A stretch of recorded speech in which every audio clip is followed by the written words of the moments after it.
តើហេតុអ្វីលោកត្រាំតាមត្របាក់លោក Nicolas Maduro កាលថ្ងៃទី23វិច្ឆិកា1962អាទិត្យអ្នកបើករថយន្តក្រុងអតីតក្រុមដឹកនាំសហជីពអតីតរដ្ឋមន្ត្រីការបរទេសអតីតអនុប្រធានាធិបតីនិងជាបច្ចុប្បន្នប្រធានាធិបតីវេណេស៊ុយឡាខ្លាំងម្ល៉េះ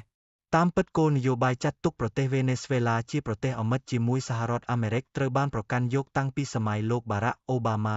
2009ដល់2017មកកម្លេះតែលោកត្រាំជាអ្នកទម្លាយបូសនេះតែប៉ុណ្ណោះសហរដ្ឋអាមេរិកបានច្រឡូតខឹងដាច់ក្បាលដាច់កន្ទុយនៅពេលដែលអតីតប្រធានាធិបតី Hugo Chavez បានធ្វើជាទូតនីយកម្មក្រុមហ៊ុនប្រេងរបស់សហរដ្ឋអាមេរិកក្នុងជំហានឈានទៅរកសេដ្ឋកិច្ចសង្គមនិយមហើយនឹងនយោបាយខិតទៅរករុស្ស៊ីនិងគុយបាដែលផ្ទុយនឹងគោលនយោបាយសហរដ្ឋអាមេរិកដែលឈលលើទ្រឹស្ដីលោក Monroe ដែលថារាល់អន្តរាគមន៍របស់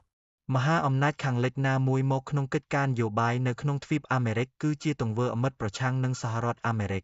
តាំងពីលោកត្រាំបានឡើងកាន់អំណាចជាលើកទី1មកកម្លេះនយោបាយគៀបសង្កត់សេដ្ឋកិច្ចត្រូវបានអនុវត្តហើយនៅក្នុងអាណត្តិទី2នេះនយោបាយនេះកាន់តែខ្លាំងក្លាពិសេសការមិនព្រមសងការខូចខាតឲ្យក្រុមហ៊ុនប្រេងអាមេរិកធំទាំងឡាយដែលត្រូវបង់ចាញ់ក្នុងនយោបាយជាតិពាណិជ្ជកម្មនេះរហូតដល់ក្រុមហ៊ុនវេណេស៊ុយឡាមិនអាចប្រើប្រាស់ប្រព័ន្ធរូបិយប័ណ្ណដុល្លារបានវេណេស៊ុយឡាក៏បានងាកទៅសហការជាមួយអ៊ុយរ៉ង់ទាំងក្នុងសេដ្ឋកិច្ចទាំងក្នុងផលិតកម្មយោធាមិនតែប៉ុណ្ណោះវេណេស៊ុយឡាងាកទៅរកនយោបាយបំពុលសហរដ្ឋអាមេរិកតាមរយៈគ្រឿងញៀនហើយនៅវគ្គចុងក្រោយលោកត្រាំចេញបាន